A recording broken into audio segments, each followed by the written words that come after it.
Before we dive into today's big news from Ashburn, don't forget to hit that like button if you believe Terry McLaurin deserves to retire a Washington Commander. And if you're new here, subscribe to Commanders HQ, your daily destination for everything burgundy and gold.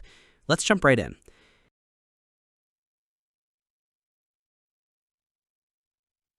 There was a wave of hope, even celebration, at Commanders training camp when number 17 showed up. Terry McLaurin was back. Not suited up, not running routes, but he was in the building. And for fans who've been holding their breath over the ongoing contract standoff, this looked like the moment we'd all been waiting for. Maybe, just maybe, progress had been made. But hold that thought, because the optimism, it didn't last long. According to ESPN's John Keim, one of the most trusted insiders around this team, fans shouldn't be reading too much into McLaurin's return. In fact, Keim made it clear there's been little to no movement behind the scenes. This is not a sign of progress for a contract extension. It is not that at all, Keim said bluntly on YouTube. Both sides are pretty firm in how they view the situation. There doesn't seem to be a lot of movement. So let's call it what it is, a hold-in. McLaurin is present, but he's not practicing. The team placed him on the physically unable to perform PUP list with what they're calling an ankle issue, one he reportedly battled late last season. But make no mistake, this is all about business.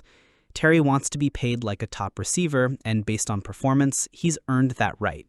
He's been a model of consistency through quarterback chaos, coaching turnover, and losing seasons.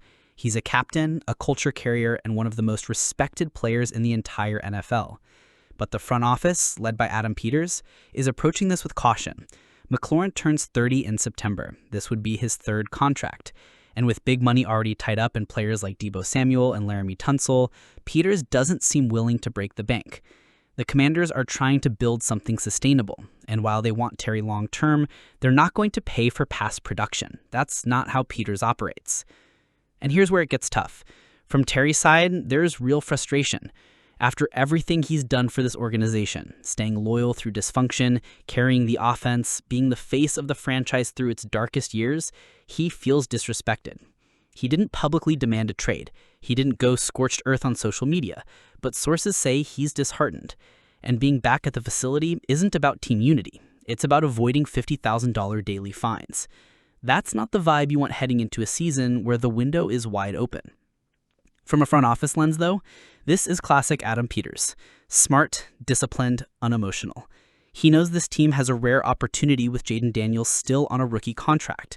That flexibility disappears fast once your quarterback gets paid, so Peters is determined to manage the cap surgically, even if it ruffles feathers in the short term. Does he want Terry here? Absolutely, but on his terms. So now we wait, and the longer this goes, the bigger the distraction becomes.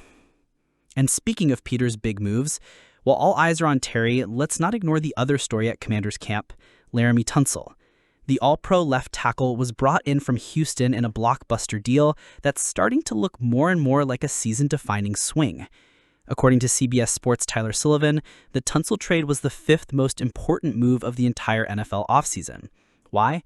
Because it changes everything for Jayden Daniels. This is a top 5 blindside protector in the league. And if you're building around a young quarterback, nothing matters more than keeping him upright. Let's be real, Jayden Daniels is the most important player in Ashburn right now. The Commanders already struck gold by drafting him, now they're tasked with keeping him healthy and confident. Laremy Tunsil allowed just 2 sacks in Houston last season, even though Stroud got sacked 52 times overall. That's elite pass protection. Now imagine pairing that level of protection with Cliff Kingsbury's offense and Jayden's dynamic playmaking. That's how you build a real contender, not just a one-year Cinderella story. But here's the dilemma. How do you balance keeping your QB protected and keeping your locker room leader happy? That's the tightrope Peters is walking. He's trying to build a team that competes now and stays competitive long-term. And in doing so, he might have to make some unpopular choices. That's why Terry McLaurin's contract situation isn't just about dollars. It's about identity. Will this team reward loyalty, or will it become just another numbers-first operation? As it stands, there's no imminent deal, no handshake agreement, no last-minute breakthrough. McLaurin is in the building, but he's not on the field. The coaching staff, led by Dan Quinn, is walking a tight line.